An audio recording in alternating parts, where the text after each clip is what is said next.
પાંડવોને સાંત્વના આપી તેમની બધી ક્રિયાઓ પૂર્ણ કરી અને ભગવાન કૃષ્ણ પણ દ્વારિકા તરફ જવા માટે પ્રસ્થાન કરે છે. અને ભગવાન કૃષ્ણજી જ્યારે દ્વારિકાની અંદર જાય છે ત્યારે તેમનું ખૂબ જ ભવ્ય સ્વાગત કરવામાં આવે છે. આંગણાની અંદર ઘરે ઘરે ભગવાન જેવા પધારતા હોય છે. દરેક આંગણાની અંદર રંગોળીઓ પૂરેલી છે. ભગવાનનું સામૈયું કરવા માટે આખું દ્વારકા નગરી ભગવાનનું સામૈયું કરવા માટે પધારે છે નગરના દ્વારની પાસે. અને ત્યાંથી ભગવાનને વાતે ઘાતે પોતાના નગરમાં બિરાજમાન આવવા લાગે છે. દરેક લોકો તેમને દર્શન કરવાની દ્રષ્ટિથી ખૂબ ભાવથી ભગવાનની સામે જોઈ રહ્યા છે. અને ભગવાન ખૂબ જ પ્રજાપ્રિય હતા. તેમને દ્વારકાની અંદર લોકો ખૂબ જ પ્રેમ કરતા હતા. થોડોક સમય વીત્યો છે અને તેમની સાથે અર્જુનજી પણ આવ્યા છે. થોડોક સમય વીત્યો. આ બાજુ યુધિષ્ઠિર મહારાજને અપશકન થવાના સંકેત થવા લાગ્યા. તેમને થયું એમનું મન વિહવળ બનવા લાગ્યું. એક ખિન્ન મસ્તા થવા લાગ્યા. તેમને બેચેની થવા લાગી. તેમને થયું કે આવું કેમ થઈ રહ્યું છે મારી પાસે, મને કઈ ખબર નથી પડતી. હું જ્યાંથી જઉં છું તો ત્યાં આગળ કૂતરા ભસતા હોય છે.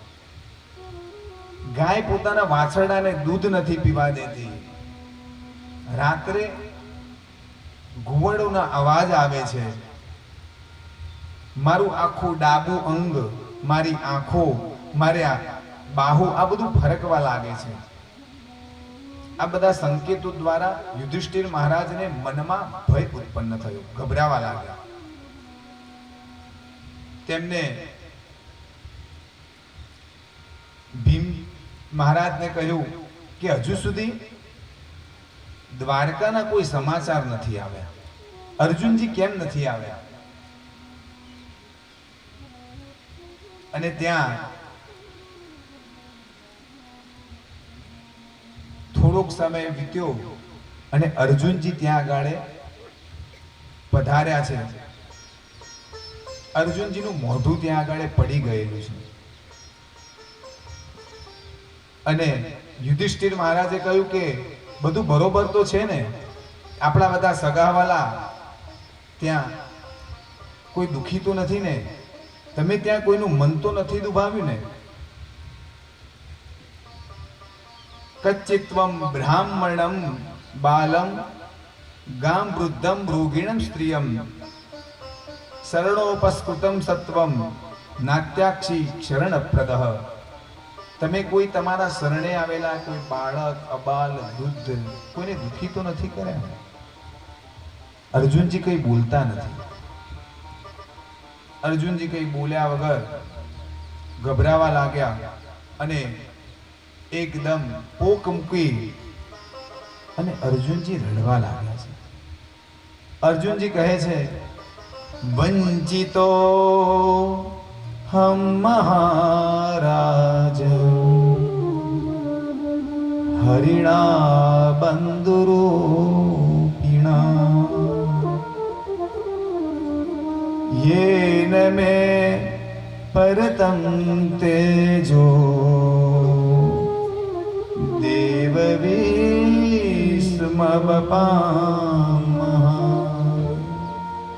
हे मोटा भाई, હું શું વાત કરું?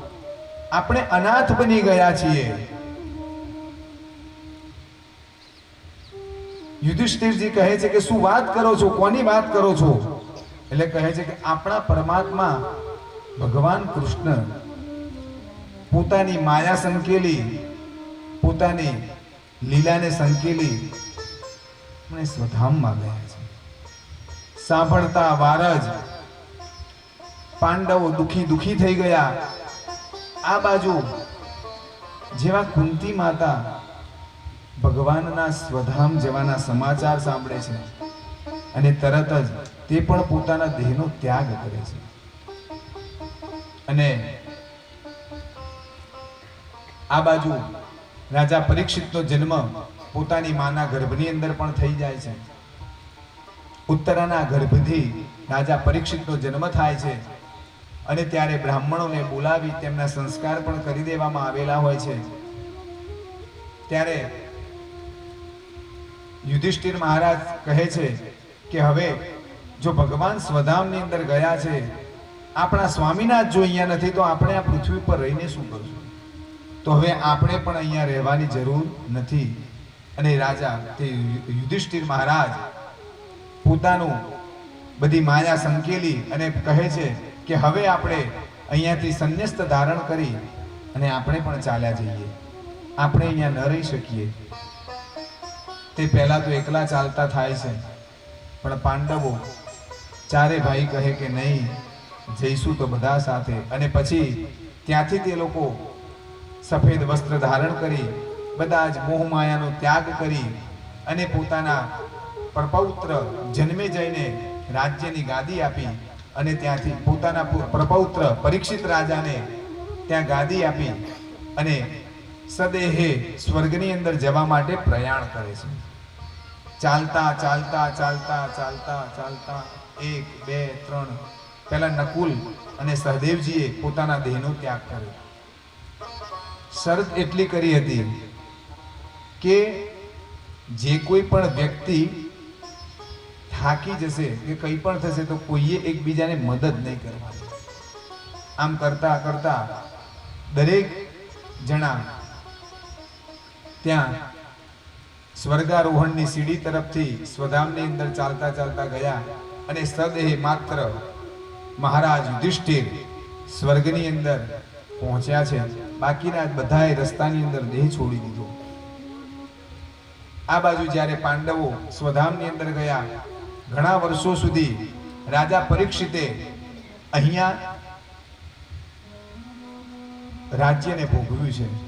અને એક દિવસ રાજા પરીક્ષિતને તેમ થાય છે કે મારા વડવાઓ આટલા સામર્થ્યવાન હતા, તેમની ચારે બાજુ આટલી તેમની નામના હતી, તે તેનાથી ખૂબ જ પ્રસન્ન હતા. અને એક દિવસે તેમને જ્યારે મૃગયા રમવા જવાની ઈચ્છા થઈ ત્યારે તે પોતાના વંશજોના જે તેમનો કક્ષ હતો ત્યાં આગળ ગયા અને એક પટારાની અંદરથી એક મુગટ જોયો. તેના પહેલા તે જ્યારે જંગલની અંદર મૃગયા રમવા જાય છે, દિગ્વિજય કરી અને આવતા હોય છે, મૃગયા રમવા જાય એ વખતે તેમને રસ્તાની અંદર એક બળદ અને એક ગાયને જોઈ. બળદ એક પગ ઉપર ઊભો છે અને ગાય તે રોતી હોય છે, પોતાના વાછરડાને દૂધ નથી પીવા દેતી. અને તેમની પાછળ એક કાળા કલરનો પુરુષ કાળા રંગ ધારણ કરેલું છે અને બહુરૂપી જેવો હોય છે, પણ તે પોતાને રાજા હોય તે પ્રમાણેના આભૂષણો ધારણ કરી આ બળદ અને ગાયને મારતો હોય છે. રાજા ત્યાંથી પસાર થઈ રહ્યા હોય છે અને રાજા પરીક્ષિત વિચાર કરે છે કે મારા રાજ્યની અંદર આ કઈ રીતે બની શકે? મારા રાજ્યની અંદર કોઈ પશુ હિંસા અથવા તો કોઈ પશુને કેમ મારી શકે?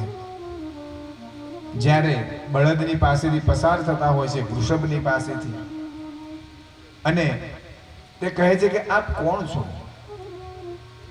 ત્યારે તે બળદ કહે છે કે હું અમારા દુઃખના કારણે, મારા પૂર્વ કર્મના કારણે આ દુઃખ ભોગવી રહ્યો છું. તો હું આપને કઈ રીતે કહું? એક પગ ઉપર ઊભો છે.